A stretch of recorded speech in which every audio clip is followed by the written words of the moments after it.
the Cold War in Berlin.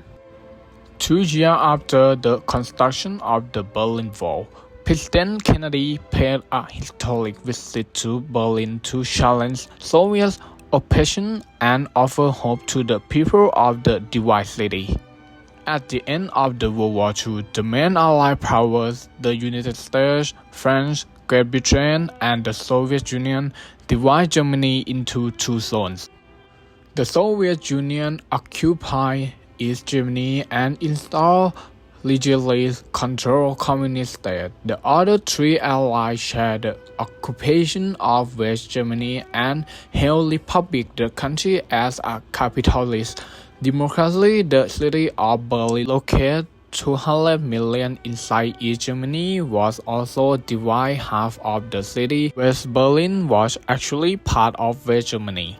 Many East Germans didn't want to live in a communist country and crossed into West Berlin, where they could either settle or find transportation to West Germany and beyond. By 1961, 4 million East Germany has moved west. This exodus illustrates East German dissatisfaction with their way. Now, let's go concentrate on the Berlin crisis and the Berlin Wall. So first of all, we need to look at the Berlin crisis. Now, throughout the 1950s, the West has poured money into the West Berlin, which had made West Berlin into an exemplary capitalist state, and the comparison with the communist East Berlin was visible to all. Nevertheless, by 1958, the U.S. had fears about the development of Soviet technological advancements. Now, this meant that Moscow feared that the U.S. would ultimately place nuclear missiles in West Germany, and therefore Khrushchev wanted to minimize U.S. intervention in Germany, and he believed that the Soviets needed a propaganda victory over the U.S. Now, any success in Berlin would also validate the USSR as the dominant communist power, with growing pressures from China. Therefore, on November 27, 1958, the USSR issued a 6-month ultimatum to the West. Now, this stated that Western troops had to be removed from West Berlin, and Berlin was be able to declare a free city. Now, if the West were unable to negotiate a suitable settlement, the USSR would negotiate a separate treaty with the GDR. Now, this would give all Soviet rights in Berlin to the GDR and would threaten Western occupation of West Berlin, and the West would therefore have to recognize the existence of GDR, making the Houston Doctrine irrelevant. Now, Houston Doctrine was a part of the foreign policy West Germany, and it stated that West Germany would not maintain diplomatic relationships with any state that recognized the GDR. Now, although the West rejected the ultimatum in December, and they did want to lessen the confrontation with the Soviet Union. Now, this meant that British Prime Minister Howard Macmillan visited Moscow in February 1959. The Khrushchev participated in Camp David talks with Eisenhower in September. Now, this came to nothing yet. They did worry Konrad Adenauer that the West may betray West Germany.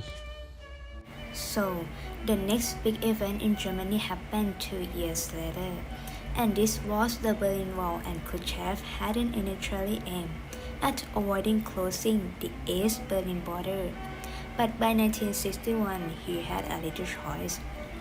Now, this was because West Berlin was a geographical loophole in which many talented East Germans were not able to flee to the West.